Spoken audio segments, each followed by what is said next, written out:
Já foi evento de games? Eu fui na primeira... Então, como eu tinha um blog de games antes, eu fui nas 2 primeiras BGS como imprensa. Então eu fui nas 2 primeiras BGS, cara, como imprensa.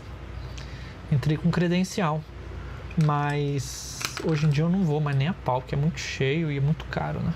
Sei, um dia se o Arthur, um dia quando eu crescer quiser e eu sou obrigado aí, eu vou, mas caso contrário, por vontade própria, eu acho difícil eu ir. Ou a menos que eu vá como convidado, né? Vai que o canal ficar muito grande por um outro milagre aí do YouTube, aí eu vou. Pô, se me convidarem, vou fácil. Sem pegar fila, sem ter que pagar a fortuna, eu vou. Queria ir lá jogar os novos lançamentos, mas daí é uma fila, hein? Lá é uma fila. Na época que eu fui já era, hoje em dia é mais ainda, né? Na época que eu fui, pra vocês terem uma ideia, tava lançando o Wii U. Tinha acabado de lançar o Wii U. Há pouco tempo, pouquíssimo tempo. E ia sair um jogo que ia ser exclusivo do evento aqui no Brasil. Acho que o Resident Evil 6 ia lançar. Era o grande jogo exclusivo que ia ter, sabe? Do evento. No stand da Capcom. Mas enfim, eu fui muito burro nessa época. Eu podia ter pegado muito mais contatos.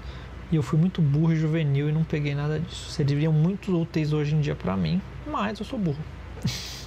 A gente era meio amadorzão, moleque que não tinha cartão, não tinha nada.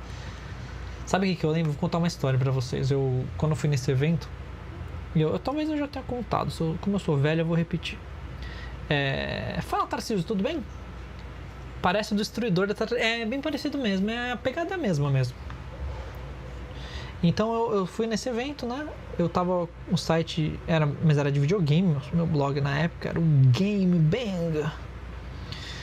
E aí chegou pra mim o dono da Galápagos. A Galápagos era minúscula nessa época, era um standzinho assim, ó, micro. Ele chegou e falou, se vocês tiverem interesse e tal, a gente tem board games aqui. Eles tinham 2 board games nessa época. Eles eram muito pequenos. Era literalmente o dono da Galápagos, eu acho. É que eu não lembro da cara dele, então eu não tenho como afirmar que era eles mesmos. Mas era um dos 3 donos.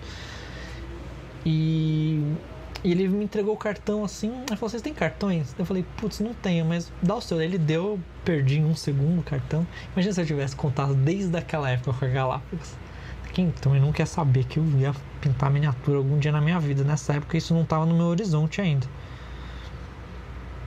Mas imagina se eu tivesse falar, beleza, não vou usar hoje, mas posso usar isso amanhã. Simplesmente fui burro e perdi o cartão. O logo deles era uma lagartixinha verde, pra vocês terem uma ideia. Procura, é um logo antigaço assim.